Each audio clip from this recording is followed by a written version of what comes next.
The hurricane hunters are a vital tool when it comes to tropical weather forecasting. They fly into the heart of hurricanes so we can get that initialization data to ingest into weather models and help make that forecast that much more accurate. But who is flying these planes into the middle of the hurricanes? Well, I had the opportunity to talk to one of the hurricane hunters, that is Colonel Ryan Rickard, about why they do what they do. So, I mean, we all know that it started very, very early in the middle of World War II. There's no replacement for it really. There's nothing that can provide the data that the aircraft can provide. There's no observations over the ocean that, with aircraft flying through it, the aircraft is equipped with weather information and sensors that is collecting that, and then we're disseminating it. So it's truly vital for the Hurricane Center and for the meteorologists and the forecasters in the West Coast as we've expanded our winter season mission too, where we're collecting atmospheric data over data sparse areas. All right, so let's say you're going to go fly into a hurricane. Could you take me through a day in the life of a Air Force hurricane hunter that is going to be going out and going into a storm? So really, it starts the day prior. The day prior, the Hurricane Center asks the aircraft units what if they can support whatever they're asking, requirements for flights for whatever storms are out there that we can reach from whatever base we're at. And then that basically sets the stage for the crews getting built, people volunteering for set a flight at whatever time. And then they go into a crew rest. They have to have a 12-hour period prior to their flight where they're resting and being ready and basically getting the sleep that they need in order to conduct that mission the next day. And then basically roughly 3 hours prior, you'll get alerted to come in to the unit and go prepare and go out on that flight. And in about 2 hours, everyone arrives 2 hours prior to the flight. And then you start collecting the information. You start providing the crew what we're going to do, where we're going, etc. And then about that takeoff time, that's when everybody's on the aircraft, you're taking off and you're heading towards the location where you're going to hunt that storm or basically collect all the data for that storm. And the missions can run anywhere from 6 to 12 hours. It just depends on how far it is to get to that. And then basically what the Hurricane Center has asked us to do, if there's certain different things, objectives they have us basically finding out. The planes that the hurricane hunters use are unique. They have a lot of special equipment on board, but what's interesting is that they are not much different from normal military aircraft.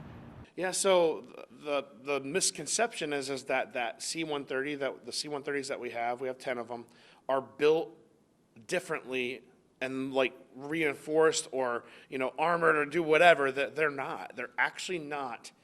They don't have extra steel plates or anything extra on that aircraft to make it more safe. They do have weather instrumentation on it, which that's where the WC-130 comes from. That W means weather, so it's weather configured. We have instrumentation. We have the crew on board to collect that information and provide it to our customers. The one thing I will say that it does. It has the nose radar on there, just like other C-130s, but we have a software that enhances it, that allows us to determine, I would say, it allows us to determine whether or not there are tornadic signatures. It helps with the reflectivity of it and gives us more fidelity of what's actually happening in front of the aircraft. So who is flying into these hurricanes? It's a lot more than just the one pilot. Yeah, so we have two pilots, the aircraft commander and then a co-pilot. They're obviously flying the aircraft. We also have navigators on our airplanes. There used to be a lot of navigators across the Air Force and C-130s and other aircraft. They've really basically cut back on that, but the navigator provides a crucial role in ours where they're looking at that radar to help assist us and tell us what might or might not be good things to fly through, et cetera.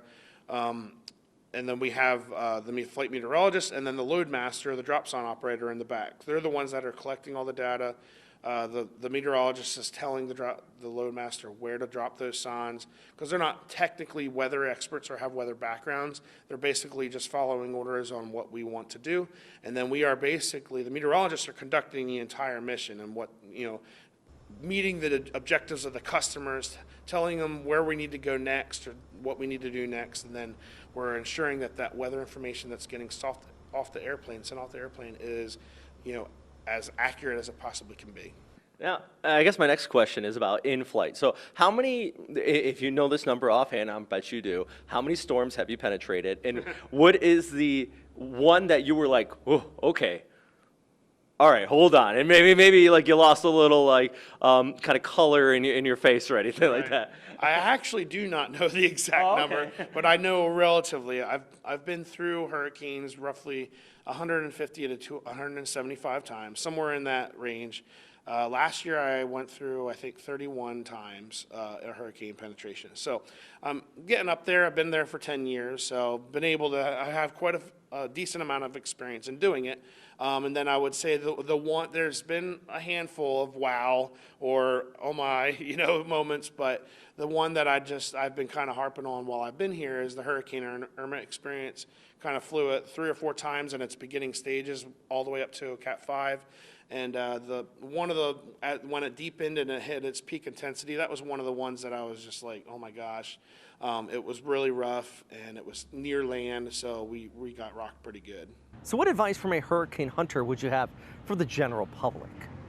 A lot of the times the general public doesn't really understand, what impacts they're going to experience at their house or in their area that they live. So, I mean, the best way to understand that is to listen to their local emergency managers and the communicators and the leaders of their community to tell them, hey, if they're telling you to leave, you really need to leave.